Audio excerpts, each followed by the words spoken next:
அனைவருக்கும் வணக்கம். மருது சகோதரர்கள் என்று சொல்லும் போது நம் நினைவில் வருவது வீரத்தின் எடுத்துக்காட்டும் உடன் பிறப்பிற்கு எடுத்துக்காட்டும். வீரம் விளைந்த விருதுநகரில் முக்குளம் எனும் கிராமத்தில் பிறந்தவர்கள் மருது சகோதரர்கள்.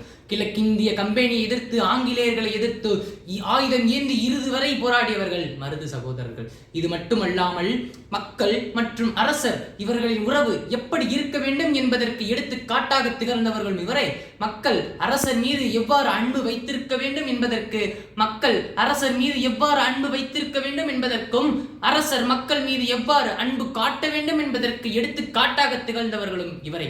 காலம் இவர்களை அழைத்துச் சென்றாலும் மக்கள் மனதில் என்றென்றும் நிலைத்து நிற்கும் மருது பாண்டியர்கள் வாழ்க. வணக்கம். நன்றி. பெற்றெடுத்த தாய்க்கும் தத்தெடுத்த தமிழுக்கும் என் முதல் வணக்கம்.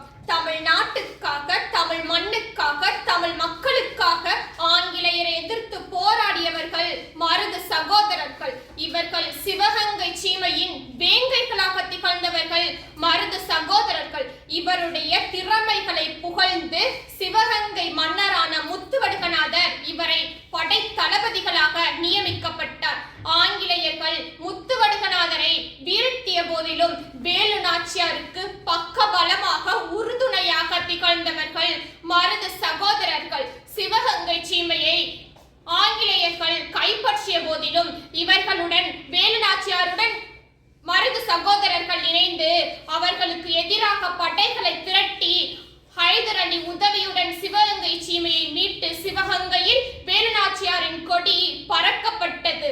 மருது சகோதரர்கள் ஆங்கிலேயர்கள் அவர்களை தூக்கிலிடப்பட்டு நிறுத்தும் போது தன்னுடைய கடைசி ஆசை என்னவென்று கேட்டபோது, என்னுடைய பிணம் காளையார் கோவிலில் புதைக்கப்பட வேண்டும் என்பது அவருடைய பதிலாக இருந்தது. 1801 அக்டோபர் 24 இவரை தூக்கிலிடப்பட்டார். இவர் இறந்தாலும் என்றும் தமிழ் மக்களின் நினைவில் வாழ்ந்து கொண்டேதான் இருக்கிறார். நன்றி, வணக்கம்.